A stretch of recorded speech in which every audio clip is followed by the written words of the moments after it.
हाब नोंसोरनि चेनेला जे आंखौ नागिरनानै फैदों आं गोजोनथारदोंलै। कुनुदिन कुनु रिपर्टार फैबाय आंनि न'आव जे रिपर्टार फैनानै फंसे फंनै खोथा मिन्थिनानै नोंसोर जे निउसाव डिसप्ले खालायदों बा प्रिन्ट खालायदों मानसिफ्रा नुगोन आंनि गोजोननाया बाहायनो दं। आङो आसाम सरकारनि साहित्य बँटा मोननाया आंनि थाखाय बिराद देरगानाय। आंनो नाङा गिदिर साहित्य एकाडेमि बेफोरखौ मोननायाव कत धरननि एक्सपार्ट लिरनो गोरों जानांगोन। आंना बेफोरनो आसाम सरकारजों सासे लिरगिरि होननानै सिनायजानायावनो आं बिराद सन्तुष्ट'। आंजों लोगोसे देग्लाय जाय साहित्य पुरस्कार मोनदों बिथांमोनखौबो आं साबायखर जासियो। बिथांमोनहाबो बधय दिनैनि दिनाव गोजोननाय मोनदों खोमा गोसोआव। एतदिन बिथांमोनहा बिजाब लिरबोनानै रावजोंबो सिनायजायैया हरखाब देग्लायनि बोसोराव सिनायजानानै साहित्य बँटा मोननायाव निस्सय बिसोरबो खुसिया जाखागोन। आं खुसि जानाय बायदि बिसोरबो खुसि जाखागोन आंखौ मिथिखागौ। बे बँटाखौ जोङो थाखा फैसा लाभालाभनि जुनै जोङो एप्लाइ खालायाखै। सरकारा साहित्य बँटा होदों जोंहायनो गोजोनदों। जायफ्रा साहित्य पेन्सन मोनथों मासाव 8,000 करि। जोंना 1 बोसोरनि जायाब्लाबो एकालिनो होबाय, बेजोंनो जों सन्तुष्ट' मोनबाय। साहित्य पेन्सन मोननाया जि सन्मान, साहित्य बँटा मोननायाबो बे एखे सन्मान आं बेखौनो साननानै लादों।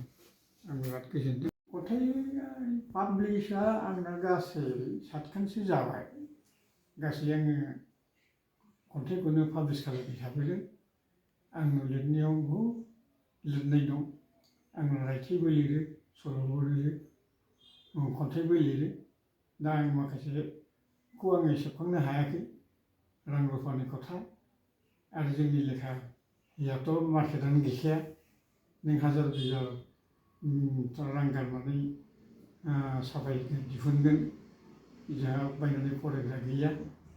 बेनि थाखाय आं जेसे हागौ एसे बर' साहित्य सभानि बिब'दआव लिरबोयो, जोंनि क'क्राझार जिल्लानि बारदै सिख्लायाव लिरबोयो, जोंनि क'क्राझार गुदि साहित्य सभानि खुंख्रियाव लिरबोयो। बिदिनो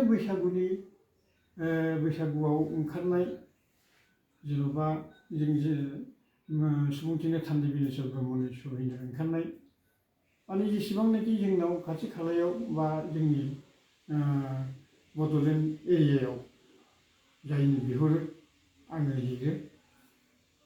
आंनाव बिदिनो प्रमद पाति रायथाइया मेला दं, साफायाखैसो। गल्प दं, गल्पखौ साफायाखैसो। बिदिनो आंनि गल्पफ्रा सबिलिफ्राव मेगाजिनफ्राव गोसारनानै दं।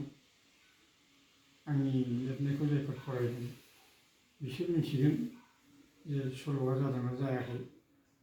सोरनिबा खोथायाव सानसेखालि आं खोनानो मोन्दों आरोबा माथो सल' लिरोबा नोंनि सल'आ मिनिथाव जायोलै ओरै होननाय आं खोनानानै आं गोसोखौ मोजां मोन्दों। बे बिजाबफोरखौ आं दिहुननांगोन नामाब्रा। आंनि हिन्जावाबो गोसो दंथारोमोन बिजाब गांसे सल' दिहुनजानो। दा बिनि थुलुंगा, रायजो राजानि थुलुंगा, बे थुलुंगायानो थुलुंगा जानानै सानसे बेलासे जे गल्प बिजाबखौनो दिहुननांसिगोन नामा बिदि सानदों। आरो जायफोर दा जोंनि जेनेरेसन खिथाब लिरग्राफोर, फरायग्राफोर, सात्र साथ्रिफोर, बिसोर आथिखालाव फरायनाय लिरनायाव जोंनिफ्राय बहुद आकाश पाताल गोरों गोरा जाबाय बिसोर। मानोना बिसोर माध्यमजों फरायबोनाय, जोंहाथ' जोंनि गोसोखाङै खाङै लिरनायसो। बिसोर बिजाब फरायनानै मिथिनानै रोंनानै लिरनाय, जोंनिफ्राय बहुद आकाश पाताल मोजां जायो। ओंखायनो उन्दै बैसोआवनो बिसोर बाल्य साहित्य एकाडेमि मोननो हायो, कबितायाव साहित्य एकाडेमि मोननो हायो, गल्प लिरनानै साहित्य एकाडेमि मोननो हायो। बे बोसोरसिम आं 75 बोसोर जालायलांबाय, बेफोरबायदि एवार्डफोरखौ जों मोनफेराखै। जोंनि साधारन आइ आफा अननाय बर' साहित्य सभानिफ्राय रांसार बान्था आं मोननो हादों, बेहायनो आं गोजोननाय मोनदों।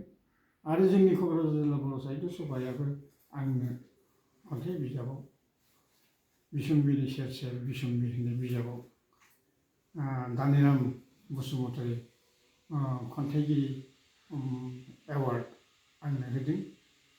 आरो दिनै दा आसाम सरकारा आंनो सासे लिरगिरि होननानै साहित्य जयग'ता होबाय।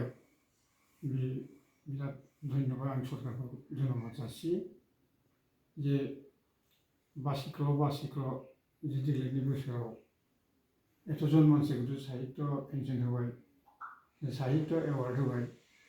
बियो सरकारनि मावनो गोनां हाबा होननानै आं सानो।